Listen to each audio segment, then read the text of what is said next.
Saludos, señoras y señores, muy buenas tardes. En Raticos con María, esta tarde vamos a hablar de cuestiones tan interesantes como son las ejecuciones hipotecarias. Eso da para muchísimo, seguro que en el tiempo que vamos a dedicar a nuestro invitado hoy no vamos a tener suficiente para cubrir todo lo que queremos hablar, porque problemas muchos, dejaciones más. Pero de todo ello vamos a hablar enseguida, porque tenemos un invitado muy joven, es verdad, pero no se fíen ustedes de la juventud de nuestro invitado, porque tiene un recorrido amplísimo y especialmente en estos temas. Trabaja en Peralta Abogados, pero además colabora con muchísimos colectivos a la hora de los desahucios y a la hora de informar y situar a los bancos en su lugar y a las personas en su sitio. Alejandro Sánchez Arredondo, buenas tardes. Buenas tardes, María. Decía yo que íbamos a hablar de la ejecución hipotecaria. Eso da para mucho.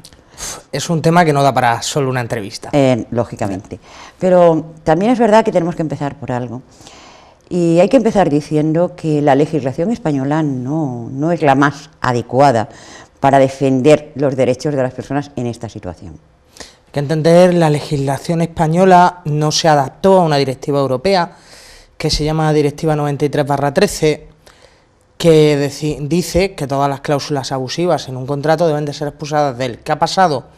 Hasta mayo de 2013, toda la ejecución hipotecaria, es decir, el procedimiento en el que el banco, después de unos meses de impago, dice devuélveme todo el dinero o si no me quedo con la vivienda, el deudor no se podía oponer por ningún tipo de cláusula abusiva, solo por algunos defectos formales que hubiese, o bien en la escritura o bien en la forma de haber realizado la demanda. Claro, ¿qué ocurrió? Que incluso ha habido jueces que se han quejado de ser los cobradores del FRAC de la banca, porque no podían intervenir.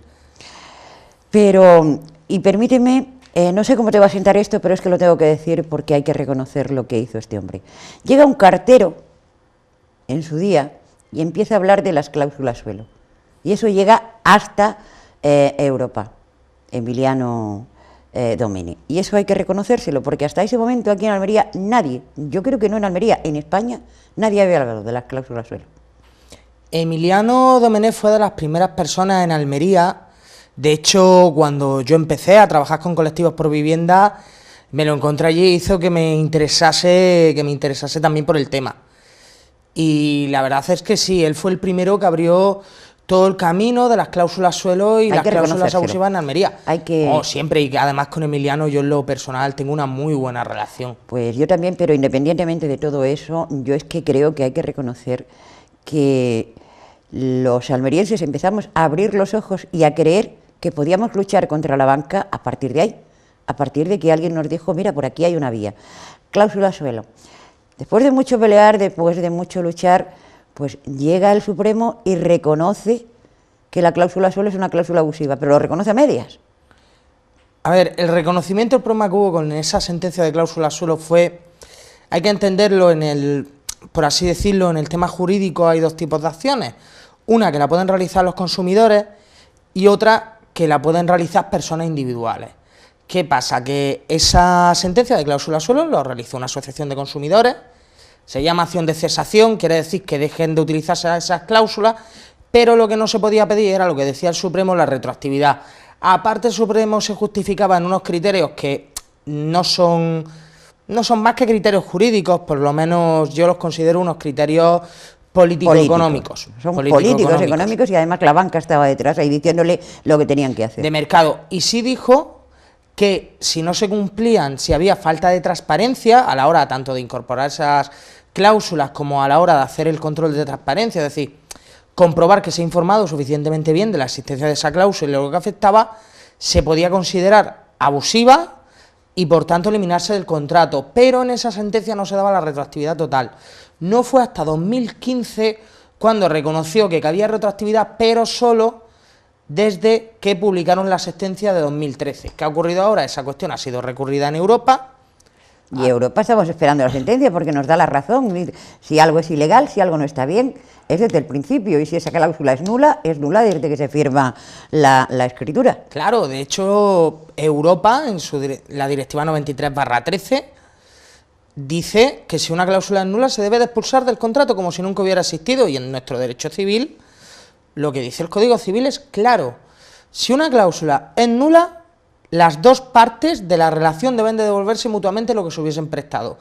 En este caso, como la otra parte no tiene nada que devolver, es decir, el deudor, es el banco el que tiene que devolver la totalidad. Y la Comisión Europea, en un informe, ya se ha pronunciado respecto a esa cuestión, respecto a si cabe una retroactividad parcial, es decir, respecto a si cabe devolvérselo desde mayo de 2013. Y ya dice la Comisión que no, ahora falta el fallo del Tribunal de Justicia de la Unión, que yo creo que va a ser a favor. Los bancos que se vayan preparando, porque estamos hablando de miles de euros. Claro, lo que pasa es que las entidades financieras ya se guardan bien las espaldas. De hecho, hay algunas que tienen cláusula suelo, que se eliminó con la sentencia, que se están poniendo en contacto con los deudores. Vamos a hacer un inciso, porque aunque yo estoy convencida de que ya todo el mundo sabe lo que es una cláusula suelo, vamos a recordar que todos los que hemos firmado una hipoteca con cualquier entidad bancaria, a la hora de relacionarnos con el interés que vamos a pagar, corrígeme si me equivoco, Alejandro, había dos tipos. Uno, la cláusula suelo, mismamente dicha, que significa que por mucho que baje el interés del precio del dinero, tú menos de lo que ellos te plantean no vas a pagar, y estamos hablando de intereses del 6,5% cuando ahora estará rondando el 1%. No, ahora el Euribor está por debajo del 1. Creo que la última vez estaba en el 0,45, 0,25. Bueno, eso, el Euribor más lo que ellos... Euribor más diferencial. Más diferencial puede estar en el 1% ahora lo que se puede pagar. Sí, 1% o poco más del 1%. Poco más, vale. Hasta el 6,5% que se está pagando de interés en algunas hipotecas con cláusula suelo, ahí... Estamos hablando de que de pagar 1.200 euros que se puede pagar de hipoteca, se puede quedar en 300. Bueno, no tanto, pero sí, por ejemplo, lo normal serían ahorros mensuales de 200 euros o más. Pero estamos hablando de hipotecas de 600, 700 euros. Yo te estoy hablando de gente que está pagando por un préstamo de 165.000 euros a 30 años, 1.200 euros al mes. Sí, entonces el ahorro puede ser mayor. De todas formas, eso es una cosa que, pero bueno, en lo personal... Vamos a centrarnos, pues, claro, porque lo mismo que cada persona es un mundo, cada hipoteca, aunque no lo parezca, también es un mundo. Cláusula suelo, pero además de la cláusula suelo, los bancos son muy listos. Y dijeron, bueno, para que no se nos vea tanto el plumero, vamos a ir cambiando un poquito. Y en vez de cláusula suelo, te ponen IRPH. Exacto, el IRPH, que es el índice medio de los préstamos hipotecarios a 3 años. Vas. ¿Y de dónde se sacan ellos? Porque eso ha desaparecido, ¿no? Eso... Ha desaparecido cajas y bancos, pero han dejado las entidades, que es la suma de cajas y bancos. El IRPH, por así decirlo, es una media del valor que tenían el interés de los préstamos hipotecarios medios durante un periodo de tiempo. ¿Qué sucede con el IRPH? Que claro, el problema es que se ha visto que si ese interés es el que dan los bancos y las cajas de una media entre ellos, puede ser muy fácil de manipular. Además, se ha demostrado que, a diferencia del Euribor, que se han producido unas bajadas muy grandes, el IRPH se ha mantenido. Se ha mantenido. Pero es ya más complicado negociar el tema del IRPH porque no hay nada legal a lo que acogerse. Hay sentencias, se están dando sentencias en el País Vasco y en Barcelona. Hay que entender que estos procedimientos hasta hace poco se llevaban por los juzgados de lo mercantil y son bastante largos. Aquí en Almería, por ejemplo, el procedimiento iniciado en 2014 pueden acabar en 2017 perfectamente. Tranquilamente. Vamos a volver a las cláusulas suelo.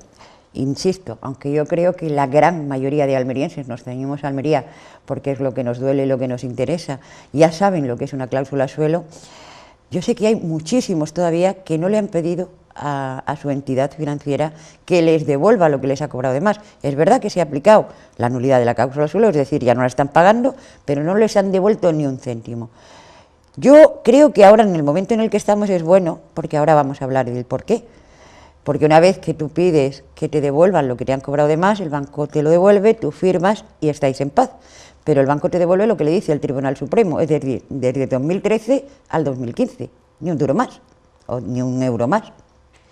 Pero en la tesitura que estamos ahora, que el otro día tú me apuntabas el tema de las titularizaciones,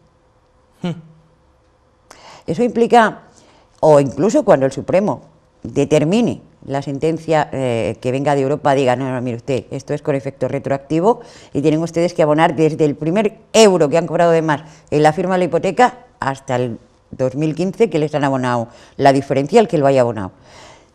Aquellos que desde el 2013 al 2015 han percibido esa diferencia, ¿no? O sea, que en los bancos se la han devuelto, podrán pedir también ese efecto retroactivo o no.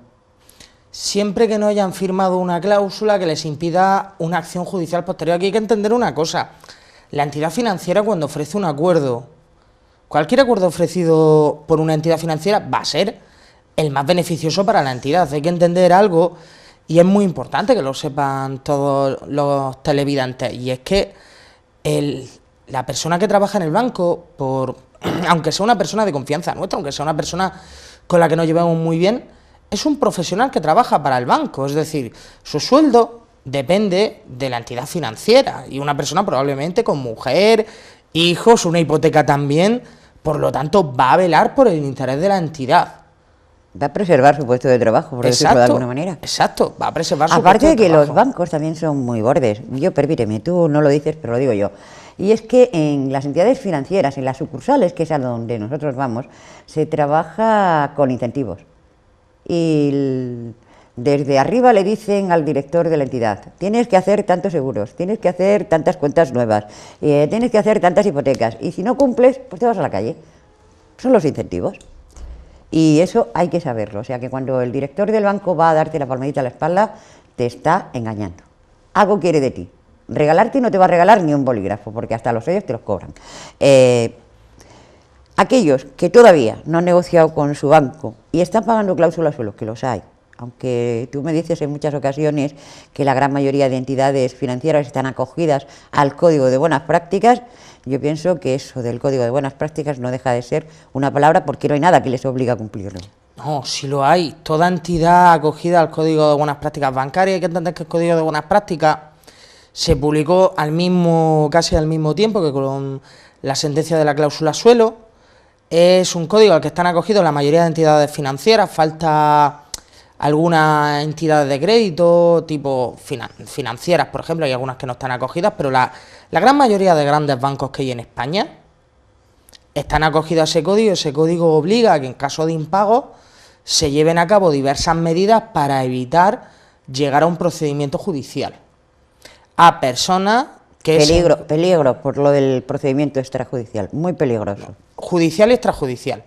A personas que se encuentran en el umbral de exclusión, es decir, que cumplen una serie de condiciones que realmente, cuando veréis esas condiciones, lo cumplen la mayoría de la gente actualmente en la situación de crisis en la que estamos en España. Es muy raro que haya personas que no lo cumplan, y normalmente las personas que no lo cumplen, lo que yo les animo obviamente, en lugar de acogerse a esas medidas, es a reclamar por escrito a la entidad financiera, asesorarse, no ir solos a la entidad a firmar algo que no entiendan, porque ya se firmó una vez la cláusula suelo sin entender exactamente lo que se estaba firmando y sin información suficiente sobre ella, y en caso de que la entidad se niegue, demandar, que es la posibilidad real de cobrar todo lo retroactivo. Por ese Código de Buenas Prácticas, las entidades financieras, como tú acabas de decir, es decir, los bancos, tendrían por obligación que haber eliminado la cláusula suelo. Solo a las personas que se acojan a las medidas de reestructuración de la deuda. O sea, que volvemos a repetir, o sea, si una persona no le pide a la entidad que deje de seguir cobrándole la cláusula suelo, la entidad no lo va a hacer de buena fe. No, la entidad no lo va a hacer de Ni buena le va a fe. devolver lo que ha cobrado, de más. Ni lo va a hacer salvo que tuviese una sentencia de un tribunal superior, obviamente. No lo va a hacer porque no es su interés. Es decir, normalmente la mayoría de entidades prefieren esperar, porque hay que tener en cuenta una cosa: mientras puede haber un 1%, un 10% de personas que demanden, hay otro 90% que no lo hacen. Mientras tanto, están obteniendo esos beneficios. Porque si no están obligados, ¿para qué van a realizarlo? Claro. Para mí es una respuesta bastante sencilla. Bueno, pues de todas maneras, yo creo que estamos dejando claro que cuando se negocia con un banco, no hay que fiarse de lo que dice el banco, porque el banco dora la píldora igual que los políticos. Y estamos en esa tesitura en España viviendo por debajo, prácticamente todos, y cercano al umbral de la pobreza, precisamente por ese convenio, por llamarlo de alguna manera, entre los políticos o entre el Estado y los bancos, porque cualquier ley que salga en el tema de ejecuciones hipotecarias no es para defender los derechos de las personas. Y está claro, o sea, hasta el momento todas las leyes que en España han salido acerca de esta situación de las hipotecas, de la ley hipotecaria que nos ha reformado. Tenemos una ley hipotecaria ¿desde qué año? Por lo menos cuenta desde los tiempos del franquismo. Eso es la ley hipotecaria y por ahí se rige, ¿no? Entonces, yo no sé si lo que está mal es la ley hipotecaria o nuestro sistema de derecho, no lo sé. El sistema de derecho no, el problema es que no ha habido una voluntad a la hora de legislar, de hacer efectivo lo que decía Europa. Actualmente ya esa situación se está revertiendo, pero claro, se está revertiendo a base de sentencias del Tribunal de Justicia de la Unión Europea.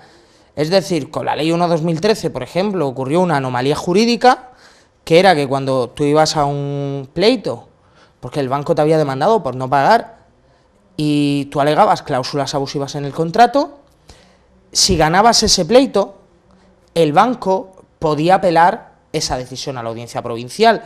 Sin embargo, el deudor no podía apelar esa decisión y se tuvo que ir de nuevo ante Europa para que Europa dijese que eso no era posible, que tenía que haber una igualdad de armas procesales para poder apelar a ambas partes. Es decir, podríamos decir que poco a poco, recientemente ha salido una nueva sentencia del Tribunal Supremo con respecto a las cláusulas abusivas, poco a poco va cambiando el criterio.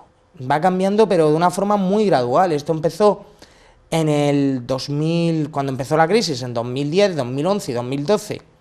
Básicamente, la mayoría de la gente que recibió una demanda de ejecución hipotecaria iba a perder su casa y efectivamente la acababa perdiendo, y más adelante ha habido cada vez mayor número de soluciones. Ahora vamos a hablar de esa cuestión. Llega un momento en que no puedes hacer frente a tu hipoteca, porque claro, estamos hablando de las cláusulas suelo, pero estamos hablando de personas que, bueno, que llegan, pagan su hipoteca religiosamente y tal, y de lo que se trata cuando a ti te retrotraen la cláusula suelo es que te estás ahorrando como mínimo, como decía nuestro invitado, 200 o 300 euros mínimo al mes, que estamos hablando de un pico. Pero bueno, hay personas que no pueden pagar su hipoteca y que llega al banco y que empieza a darles caña, que tal, que cual, que al final el desahucio lo tienen encima.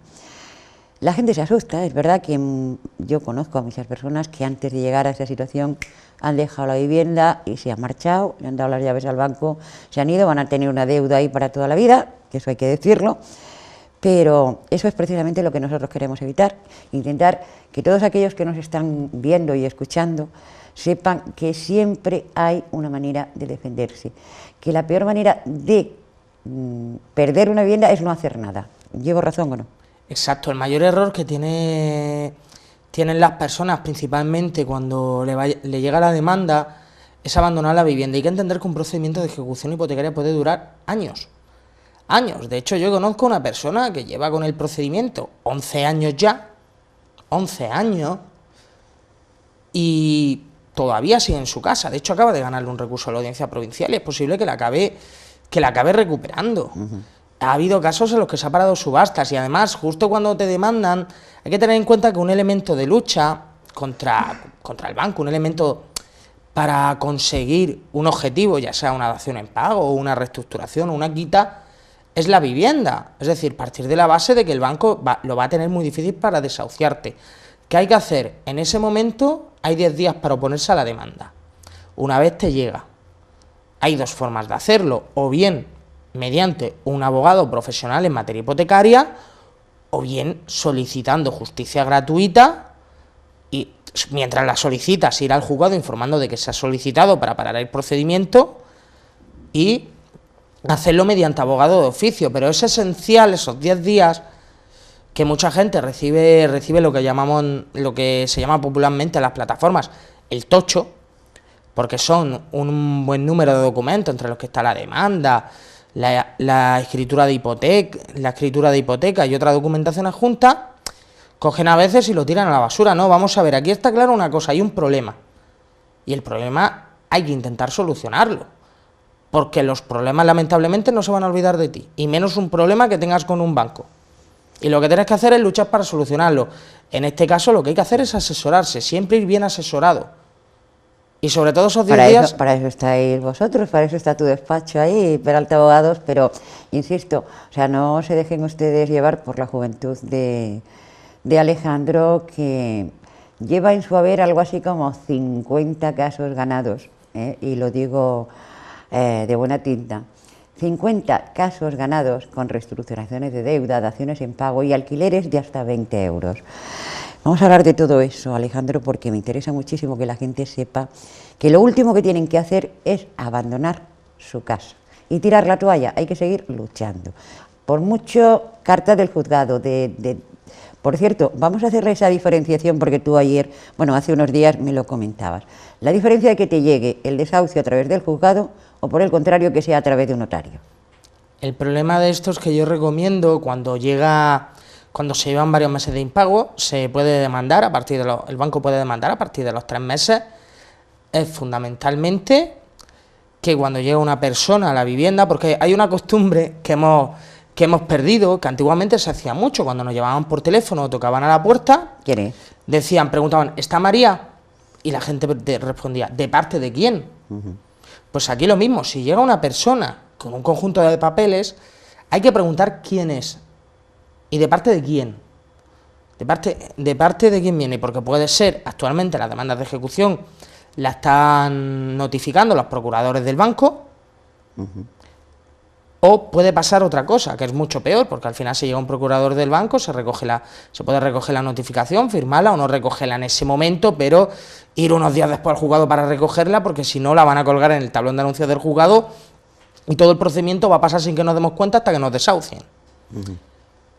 Pero si es una persona que viene de una notaría, no debemos recogerlo. Atención, que esto es importantísimo.